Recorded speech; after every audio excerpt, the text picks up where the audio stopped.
Welcome to Discovery, Florida A&M University's program showcasing research innovations transforming our world, with Destiny Webster reporting, and your host, alumna Olivia Smith. Hello everyone, we're glad you've joined us for this edition of Discovery, where passionate students are playing an important role in protecting and correcting our environment. We're talking about the scholars and residents at the School of the Environment.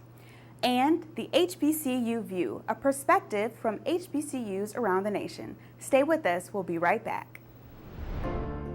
Florida A&M University offers online master's degree programs in business, nursing, and public health. In today's world, everything is online. By enrolling in FAMU's interactive courses, you can further your education while maintaining your busy work schedule and life's demands. It's possible to balance your family and professional career, all while securing a top-notch education. Start a new journey to a better life. Register today by logging on to famuonline.com. Welcome back. We're going to talk about a high-impact program, and that's Scholars in Residence. This is an elite scientific training effort in the School of the Environment that selects top scholars and grooms them to be the next generation scientists. It was created by the Dean, Dr. Victor Ibenussi. This program promises big results. Let's hear more about his vision. Our students understand that microbes play a vital role in the environment. They are the first line of defense. Our students understand that, so they want to investigate how do these microbes respond to environmental changes, such as pollution, for example. When we have the Deep Horizon oil spill, how did the cleanup came about? It started from the microbial systems, the bacterial system. This is where the action first started. Our students are always interested in finding out those kinds of bacteria that are responsible in those cleanup activities. So it's the interest matters, the kinds of research matters. In addition to that, our students are bombarded with so many needs to fulfill their academic goals. So providing funding also is an incentive to keep them in the laboratory, by the way. But I want to say something about our students. These students that you've interviewed today, all of them are not in any way or shape paid for what they do. They're here because of their interest in research, and that's key. These are the reason why we call them the scholars in residence. We call them the next generation scientists, is for that same reason. These are students who can respond to local challenges beyond the local communities and respond to global issues such as on energy and water challenges. These students need to be properly trained to respond to these vital global challenges that we now currently face. There's the need to have increased access to safe drinking water, for example. Say, for example, the case we have in Flint, Michigan is one example where the whole surface water is polluted with lead. Our research here in the laboratory, I have a patent, by the way, that is designed was for that purpose in many ways, designed to respond to those kinds of pollution. Our students are being exposed to those kinds of research called bioremediation, just so they can understand how bacteria can be used to mitigate those kinds of pollution, for example.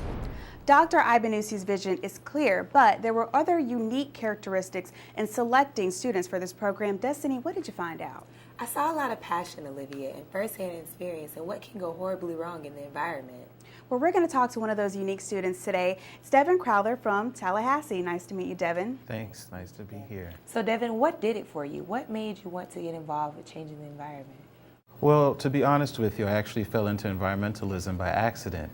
But through the School of the Environment and through a trip to Louisiana to go to a Deep South Center for Environmental Justice Conference, I was able to take a tour of the city.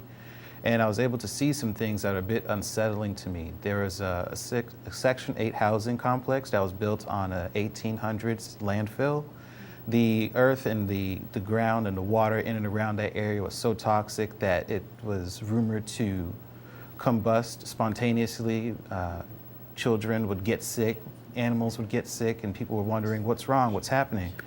And it was built on top of a landfill. There are no regulations, there is no venting, there is nothing of that nature, and it people paid the price for it, people who looked like me, and that really shook me up. I was just going to ask you, what can we do to help stop the decline of the environment, particularly in minority communities, just like the one that you visited in Louisiana? I think the first thing that people ought to realize is that you have to make connections with the people that you're trying to reach. You can't walk up in their neighborhood and say, well, hello, my name is so-and-so and I'm from this place and you should pay attention because this, that, and the other. You have to establish meaningful connections with people, meet them where they are, and then introduce them to the problems that are prevalent in and around their area.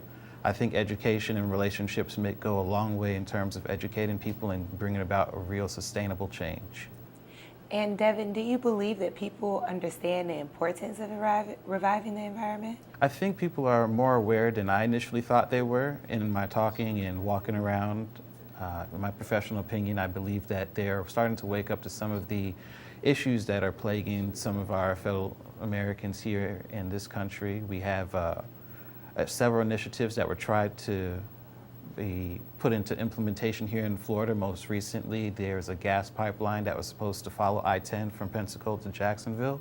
The citizens of Florida shut that down. There was also a fracking measure that was introduced, and also the citizens of Florida shut that down. So I'm very proud of them for being proactive and to educate themselves and to figure out what it was that they wanted and then vote to make it so. Devin, you're doing a lot of important research when it comes to water quality. Can you talk about that? And can you also give us a perspective about the Flint debacle and how that relates back to your research? I think water is essential. Well, most people would agree that water is essential for most organic organisms, ourselves included. It's important that we have clean, untampered with water. I think a lot of people take for granted how important water is.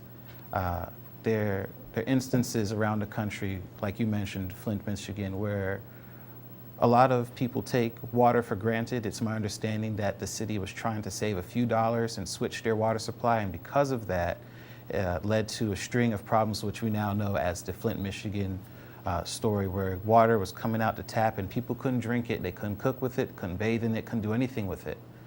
For a while, and up until fairly recently, people were having to use cases of water to supply most of their water needs. And I think that is something that should be avoided if at all possible.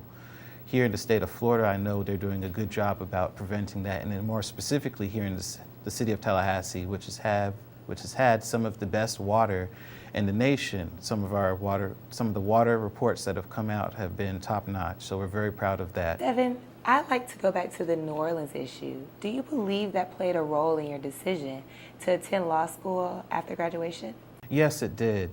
Before I joined the School of the Environment, I wasn't quite sure what it is that I wanted to do, but afterwards, after returning from that trip, I continued to take some classes with the School of the Environment, and I had a couple professors who gave me the idea that the best way to take science and bring it into policy is to go ahead and try to affect policy. I thought, okay, what's the best way to affect policy?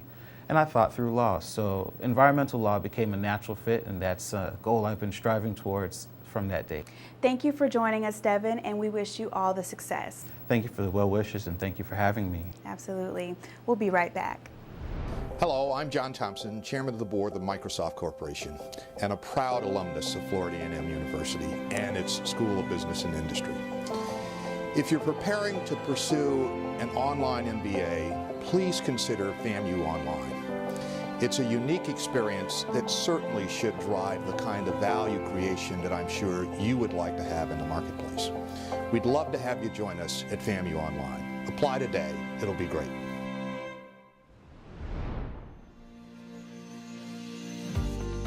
This is HBCU View. All the news from historically black colleges and universities around this great nation. West Virginia State University is the latest historically black college to receive federal support towards researching food quality. The university received an $894,000 grant from the Department of Agriculture for Food Security Initiatives. The funding will support 2 genetic research projects at the university.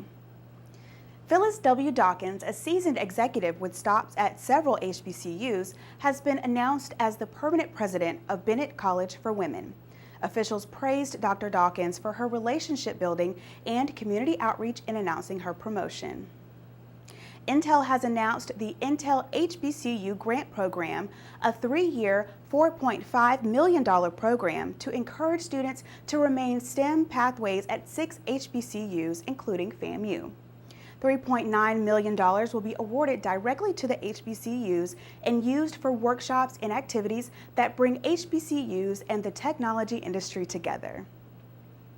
That does it for Discovery, and we're going to close the show with some of the stories from the remarkable scholars in residence. We'll see you next time. After I finish my undergraduate degree and hopefully my graduate degree, I want to go back home and I want to be a force of change for all the things that I saw wrong while I was growing up. I want to go back and help them clean up the coast, help save our coral reefs, help teach farmers how to better use fertilizers and insecticides and pesticides so that we don't pollute our rivers and we don't pollute our seas. I want to be a change for my country because a lot of the times we don't do the things that we're supposed to do. I definitely think that there will be other people following me because with our youth, we are so touched by these environmental issues now because I think we realize how much they affect our everyday life and how much they're going to affect our future and our kids' futures. So I don't think I'm going to be alone in this. I think that I will definitely have support from my peers. It actually started when I was kind of into this transition between 5th and 6th grade, and it was around the time my mom got incarcerated. So I was a little depressed, so I needed an outlet. And around the time, my cousin had just graduated from FAMU herself with a doctorate in environmental science. And she works for NOAA now, and she would send pictures of her doing experiments with the lab rats and things of that nature because lab rats kind of compare to humans. And that really interested me, and from that point on, she's pretty much my role model till this day, and she helped me get into FAMU today, get into this program, and just get me set up to what I need to do today. Well, I'm from Maryland, so coming down here, it's a different environment, and I know that even though I'm away from my state, I can still do things down here that can help my state, be better. And after I help my state, I can help not only the country, and once again, I can make that worldwide difference. Maryland has pretty much what's known about Maryland is the Chesapeake Bay. And we all know that it's a big part in the environment. So living right by the bay, I know that there's certain things happening that need to be stopped, immediately. So I feel like my research can help the bay, and, that can help everyone else as well. I'm on a mission. I'm from Atlanta, so being that I live right by Hartsfield-Jackson Airport and all that pollution from 285 and all that, one thing that I do remember is I would get up for school and I would have a hard time breathing because the pollution would be so bad to the point where, you can't breathe. You have to sit in your car and do like this. And I got here and said, okay, I'm going to do something to fix that. So that's what drew me to school environment.